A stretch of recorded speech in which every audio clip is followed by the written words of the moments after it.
Assalamualaikum warahmatullahi wabarakatuh. Teman-teman semuanya, di tengah laju pembangunan yang semakin besar ini, kita harus berhenti sejenak dan bertanya, apakah pembangunan yang kita lakukan masih sejalan dengan ajaran agama kita? Apakah kita benar-benar menjaga amanah yang Allah berikan, yakni alam semesta ini? Dalam video ini, kami akan membahas tentang pentingnya mempertimbangkan isu ekologi dan akhlak dalam Islam, khususnya terkait aktivitas penambangan di Raja Ampat yang masih hangat dibicarakan saat ini. Dalam Islam, alam bukan sekedar benda mati. Ia adalah makhluk Allah Subhanahu wa Ta'ala yang memiliki fungsi, nilai, dan peran dalam menjaga keseimbangan kehidupan. Allah Subhanahu wa Ta'ala berfirman dalam surat Al-A'raf ayat 56, dan janganlah kamu membuat kerusakan di muka bumi setelah Allah memperbaikinya. Ayat ini bukan sekedar larangan, tapi juga seruan untuk menjaga keseimbangan. Kita adalah khalifah, bukan pemilik bumi, dan tanggung jawab seorang khalifah adalah merawat, bukan mengeksploitasi. Mari kita lihat Raja Ampat sudah kecil di timur Indonesia. Wilayah ini dikenal dunia sebagai salah satu pusat keanekaragaman hayati laut tertinggi di bumi. Lebih dari 1.500 spesies ikan, 600 jenis karang, dan berbagai spesies langka hidup di sini.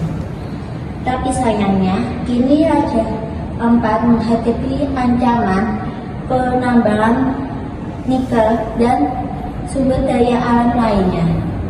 Jika tambang ini dibuka tanpa kajian ekologis dan etika lingkungan ini, kerusakan besar bisa terjadi. Sebagai satu, terumbu karang bisa rusak oleh sedimentasi.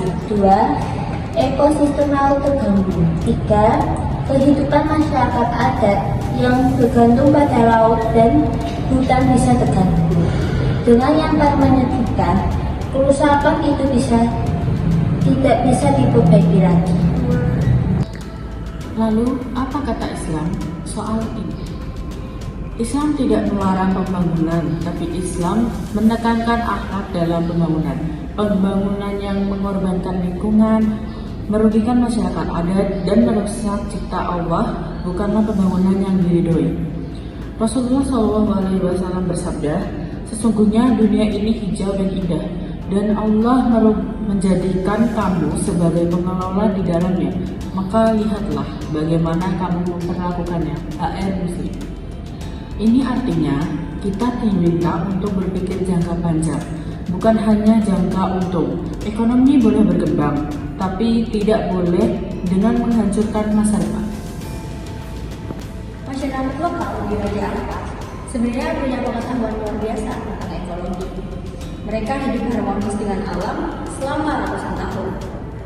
Mereka tahu kapan laut harus diistirahatkan, kapan hutan boleh dimasuki.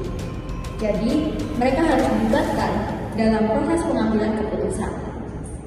Bukan hanya sebagai objek, tapi sebagai subjek yang berdaulat atas tanah leluhur mereka.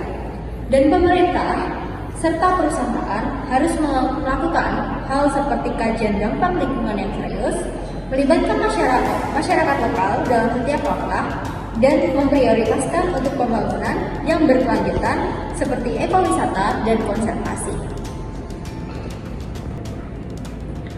Menjaga alam bukan hanya soal lingkungan, tapi ini soal spiritualitas. Soal bagaimana kita menjadi peran kita sebagai hamba Allah di bumi. Setiap kerusakan yang kita timbulkan akan kembali kepada kita, dan di akhirat kelak alam akan bersaksi atas perbuatan manusia. Jadi kita renungkan, apakah kita ingin dikenal sebagai generasi yang mewariskan hutan dan laut yang lestari, atau segenerasi yang meninggalkan kerusakan demi keuntungan sementara. Raja Ampat adalah warisan bukan hanya untuk Indonesia, tetapi untuk dunia. Jangan biarkan dia rusak karena kebijakan yang tak berpihak pada kelestarian. Suara kita, pilihan kita, bisa menjadi penentu arah masa depan. Mari kita jaga alam, mari kita jaga amanah, dan mari kita jaga amanah dari Allah. Karena menjaga alam adalah menjaga kehidupan, dan menjaga kehidupan adalah bentuk tertinggi dari keimanan. Wassalamualaikum warahmatullahi wabarakatuh. Gila, tak masuk logika, termangu hatiku